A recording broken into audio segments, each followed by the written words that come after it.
Notion est une application qui nous permet de faire énormément de choses individuellement, comme gérer nos tâches, créer des bases de données sur des sujets divers et variés, et bien plus encore.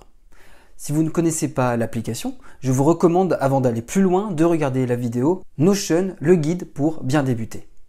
Notez que Notion est également une application qui permet de travailler en collaboration avec d'autres personnes, que cela soit sur une ou plusieurs pages. Qu'il s'agisse de dresser une liste de choses à faire en binôme ou encore pour créer un site web sans code, il y a de nombreuses raisons pour lesquelles nous pouvons utiliser les fonctions de partage de Notion. Voyons maintenant en détail comment fonctionne le partage directement dans Notion. Alors, il est très simple de partager une page avec une autre personne dans Notion. On va directement aller cliquer sur le bouton « Partager » ici d'une page. En cliquant sur le bouton, en fait, vous avez plusieurs possibilités. Donc, soit directement, ce qui est le plus simple quand on partage une simple page ou un ensemble de pages, de rajouter le nom de la personne à qui on va partager le document ici. Donc là, c'est ce que je vais faire. On va le partager par exemple à Alice. Donc là, je colle son adresse email ici et je clique sur « Inviter ». Directement, Alice est ajoutée dans la liste et là, on va définir son droit d'accès. Donc par défaut, en fait, ça nous met accès complet, c'est-à-dire qu'elle peut modifier et partager la page en question, donc ici, page de démonstration à d'autres personnes.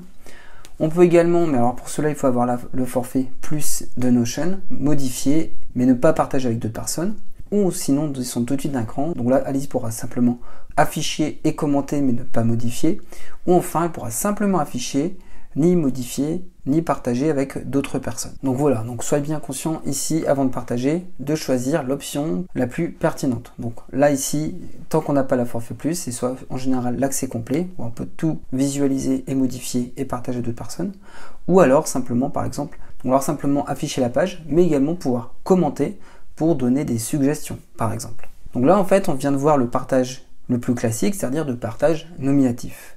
Mais on peut également partager par lien. Donc si par exemple vous avez besoin de partager non pas une, deux, trois personnes, mais à n'importe qui devrait accéder à cette page. Pour cela, on va plutôt utiliser le bouton partager sur le web, qui va nous permettre de publier et de partager le lien publiquement. Donc là, je vais cliquer sur le bouton. C'est-à-dire que maintenant, en copiant le lien ici, donc en fait, qui est juste en dessous, n'importe qui aura accès à ce lien pourra accéder à cette page. Et on va pouvoir ensuite, en dessous, définir d'autres options. Donc là, pour le forfait plus, on peut définir une date d'expiration du lien. Donc par exemple, de quelques jours, quelques semaines par exemple. En dessous, on peut cocher ou non d'autoriser la modification. Là, si je ne coche pas, ils pourront visualiser, mais ne pas modifier. Pareil pour les commentaires en dessous. Ensuite, on peut autoriser ou pas la duplication du fichier. Là, on va autoriser les personnes qui vont accéder à cette page à faire une copie, en gros, dans leur propre Notion de la page qu'on leur partage. Et en dessous, il y a également une dernière option, mais qui est également disponible que dans le forfait plus, de l'indexation par les moteurs de recherche. Donc c'est-à-dire que si on tape le nom de notre page dans Google, potentiellement, s'il est bien référencé, on pourrait retrouver cette page depuis un moteur de recherche comme Google, Bing, etc. Évidemment, et bien conscience ici que quand vous cochez cette option, n'importe qui a accès au lien pourra accéder à votre page. Donc là, je vais désactiver le partage par lien directement ici.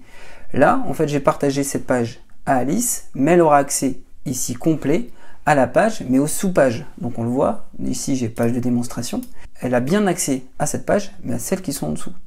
Et on voit, j'ai un petit rappel des pages partagées, vu que maintenant que j'ai partagé Alice, page de démonstration et les sous-pages n'est plus présent dans page privée, mais bien dans page partagée. On a bien ici cette petite référence qui nous dit les pages qui sont partagées et celles qui sont bien privées, qui sont uniquement accessibles ici que pour moi dans cet espace. Donc voilà vraiment ce qu'il y a à savoir sur le partage de pages dans Notion. Notez que vous pouvez également créer des espaces d'équipe pour partager beaucoup plus de pages avec des collègues par exemple. Donc pour cela, il faut aller cliquer sur le bouton ici et créer son espace. Donc si vous voulez en savoir plus sur la fonctionnalité de création d'espace d'équipe, je vous recommande d'aller regarder l'article associé à cette vidéo dans la zone des commentaires. Voilà pour ce tuto sur les différentes options de partage avec Notion. Vous savez maintenant comment partager de façon sécurisée une ou plusieurs pages à d'autres personnes pour collaborer efficacement. Enfin, n'hésitez pas à liker la vidéo et si ce n'est pas déjà fait, à vous abonner à la chaîne pour être informé des dernières publications. Merci d'avoir suivi cette vidéo, portez-vous bien et à bientôt.